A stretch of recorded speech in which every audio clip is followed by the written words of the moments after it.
Assalamualaikum warahmatullahi wabarakatuh. Halo semuanya, perkenalkan nama aku Putri Arisna dengan NPM 221305322 berasal dari kelas 2B Program Studi PGSD Universitas Lampung. Tujuan saya dari membuat video ini adalah untuk memenuhi tugas mata kuliah Keterampilan Berbahasa Indonesia.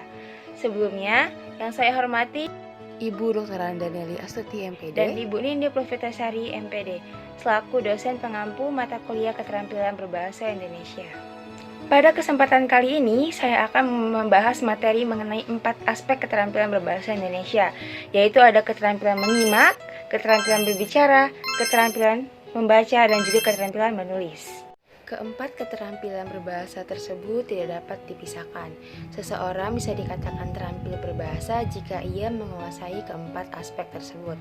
Dan kenapa kita harus belajar keempat keterampilan berbahasa tersebut?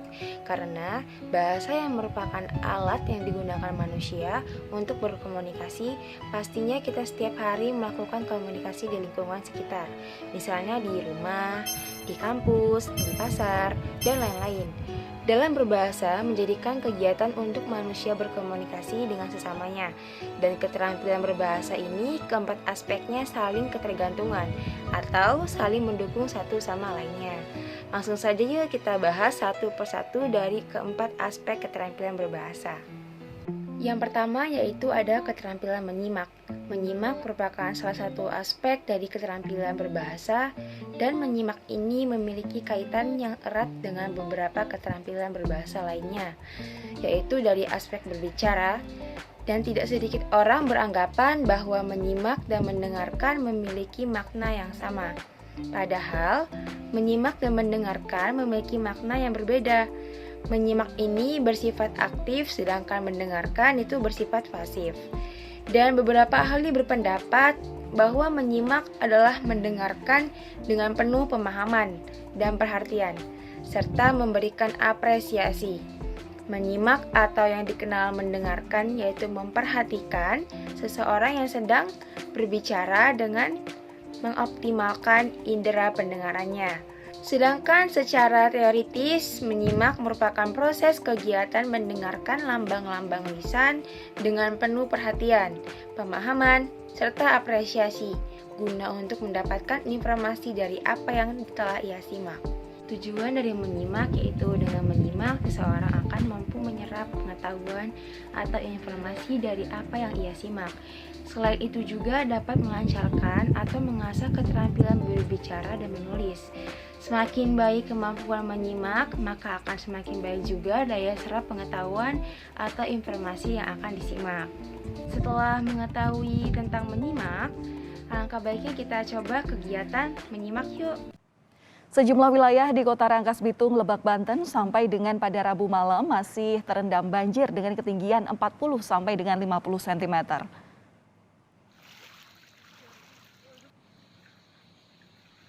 Salah satu wilayah di Kota Rangkas Bitung yang sampai Rabu malam masih terendam banjir diantaranya adalah Kampung Barangbang. Di daerah ini, banjir masih merendam permukiman warga dengan ketinggian sekitar 40 sampai dengan 50 cm.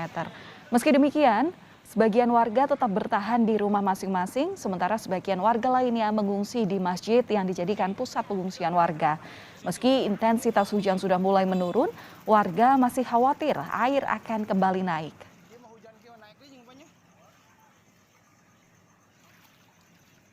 Pak, ini kan di luar masih hujan nih Pak nih, diprediksi bakal naik lagi nggak?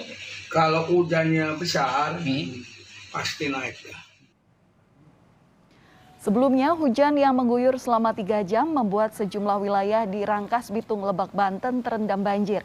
Di Pasar Rangkas Bitung, ketinggian air 30 hingga 50 cm.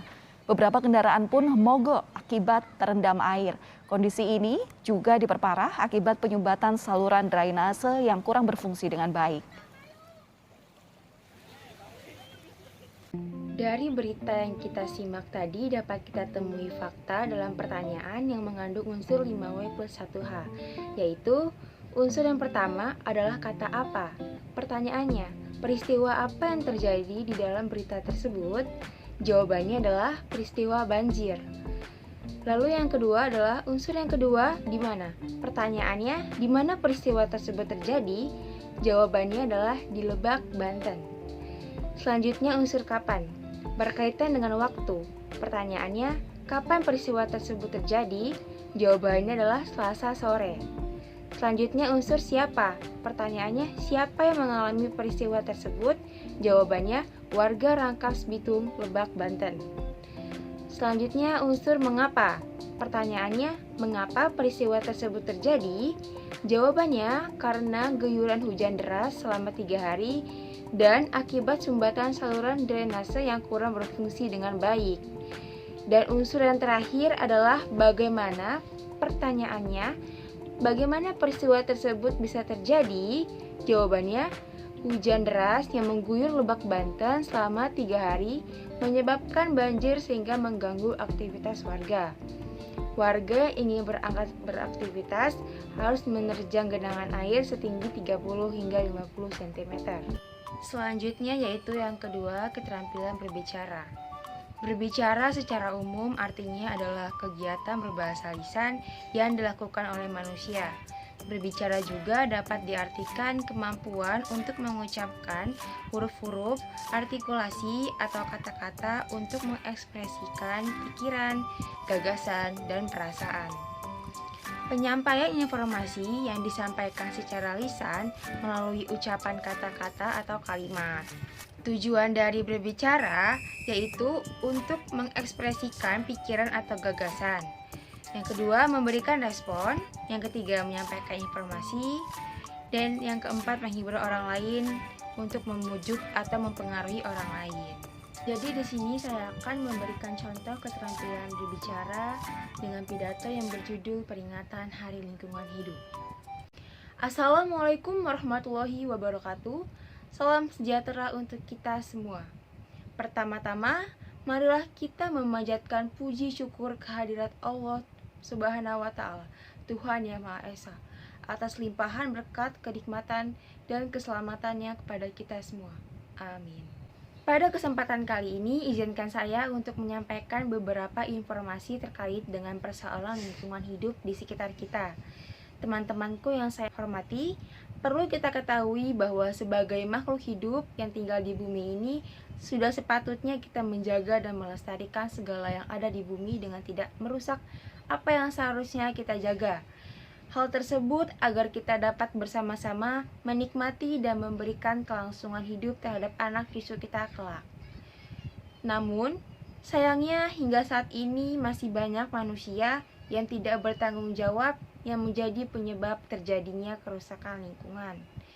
Padahal sudah menjadi pengetahuan umum bahwa kerusakan lingkungan berdampak pada terjadinya bencana, polusi, dan hal-hal yang berkaitan dengan pencemaran yang akan merugikan semua makhluk hidup di dalamnya, khususnya yaitu manusia itu sendiri.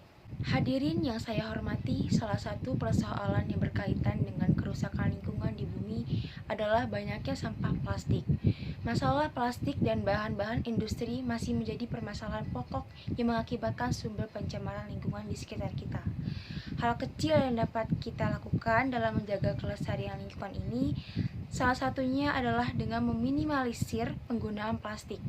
Kita dapat memulainya dengan beralih dan mempertimbangkan gaya dan pola hidup yang lebih baik, yakni membatasi penggunaan produk yang berkaitan dengan plastik atau bahan-bahan yang dapat merusak lingkungan. Upaya tersebut tentu berdampak besar dalam menangani persoalan sampah plastik. Untuk itu, marilah kita memulai dari diri sendiri untuk tetap menjaga kelestarian lingkungan kita dengan memilih dan berpikir cerdas untuk kelestarian lingkungan hidup kita. Hadirin sekalian, demikianlah pidato singkat yang dapat saya sampaikan pada acara peringatan Hari Lingkungan Hidup ini. Semoga kepedulian akan lingkungan dengan turut andil dalam upaya menjaga dan melestarikan lingkungan dari hal yang paling kecil untuk keberlangsungan hidup kita. Demikian, wassalamualaikum warahmatullahi wabarakatuh. Kesimpulan yang dapat kita ambil dari pidato tersebut adalah pentingnya menjaga dan melestarikan segala yang ada di bumi dengan tidak merusak apa yang seharusnya kita jaga. Kerusakan lingkungan terjadi akibat ulah manusia yang tidak bertanggung jawab. Oleh karena itu, marilah kita memulai dari diri sendiri untuk tetap menjaga kelestarian lingkungan dengan memilih dan berpikir cerdas untuk kelestarian lingkungan hidup kita. Selanjutnya yaitu keterampilan membaca. Membaca adalah suatu keterampilan dalam kegiatan mengamati dan memahami yang dilakukan pembaca untuk memperoleh pesan atau informasi yang hendak disampaikan oleh penulis melalui kata, kalimat, paragraf tertulis untuk memperoleh informasi atau pemahaman tentang sesuatu yang terkandung dalam tulisan tersebut. Teknik membaca dapat dibedakan menjadi dua, yaitu membaca intensif, merupakan kegiatan membaca yang dilakukan secara saksama untuk melatih seseorang membaca kritis. Sedangkan membaca ekstensif merupakan membaca secara luas suatu teks dalam waktu yang sesingkat mungkin untuk memahami isi dalam suatu bacaan. Mari kita coba praktekkan membaca berikut ini. Baiklah teman-teman semua, selanjutnya di sini saya akan membacakan teks yang berjudul Jatuh dari Tangga. Jatuh dari tangga. Hari itu aku sedang bermain bola gebok. Itu loh, permainan yang memakai bola tenis. Cara bermainnya, pemain harus terkena bola yang dilempar oleh musuh. Nah, ketika sedang asik bermain, ada seorang teman yang mendorongku hingga jatuh. Saat itu aku sedang berada di tangga. Teman-teman menolongku. Mereka membawaku ke ruang UKS, unit kesehatan sekolah. Karena aku benar-benar tidak dapat berjalan, ada sedikit rasa sakit di kakiku. Dari ruang UKS, aku langsung berpulang di antara saudaraku yang kebetulan satu sekolah denganku. Dari rumah, aku dibawa ke tukang pijat terkenal di Bandung. Namanya Pak Uju. Setelah 2 jam lebih aku menunggu, akhirnya aku dipijat. Setelah nenek menceritakan kejadianku, Pak Uju langsung mengobati kakiku. Walau sedikit sakit diobati oleh Pak Uju, tetapi aku sembuh. Aku dapat berjalan lagi. Pak Uju mengatakan tulangku ada yang kegeser, tetapi tidak berbahaya, untungnya. Setelah di Bandung 4 hari, aku pulang. Teman-teman banyak yang menelpon ke rumah. Mereka ingin mengetahui keadaanku. Sejak saat itu, aku selalu berhati-hati jika berada di tangga. Terjatuh dari tangga merepotkan semua orang, terutama orang tuaku. Baiklah, selanjutnya itu tadi adalah contoh membaca intensif. Setelah membaca secara intensif, maka saya temukan makna yang tersirat dari bacaan pada kalimat jatuh dari tangga, yang mempunyai makna tersirat yaitu jika sedang bermain, berhati-hatilah. Selanjutnya yaitu ada keterampilan menulis. Menulis adalah kegiatan menuangkan gagasan, ide, pikiran, dan perasaan secara tertulis, disertai dengan aturan-aturan yang berlaku sehingga mudah dipahami, serta bertujuan untuk memberitahu, menghibur, dan meyakinkan pembaca. Jenis-jenis menulis ada menulis deskripsi, argumentasi, narasi, dan eksposisi. Di sini aku akan menulis deskripsi. Deskripsi adalah pemaparan atau penggambaran dengan kata-kata atau suatu benda, tempat, suasana, atau keadaan. Berikut ini adalah contoh menulis deskripsi.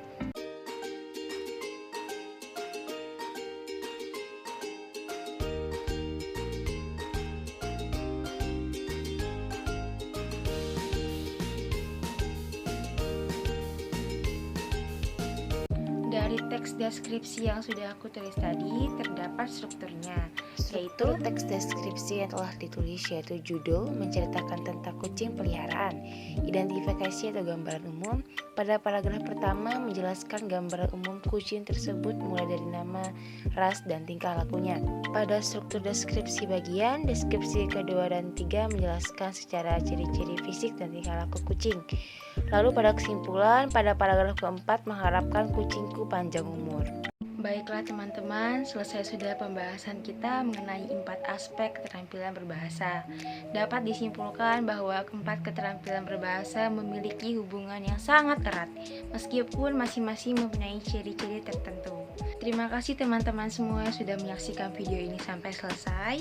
Semoga video ini memberi manfaat bagi pendengar maupun yang menyaksikan. Sekian video dari saya, mohon maaf bila ada kesalahan. Wassalamualaikum warahmatullahi wabarakatuh.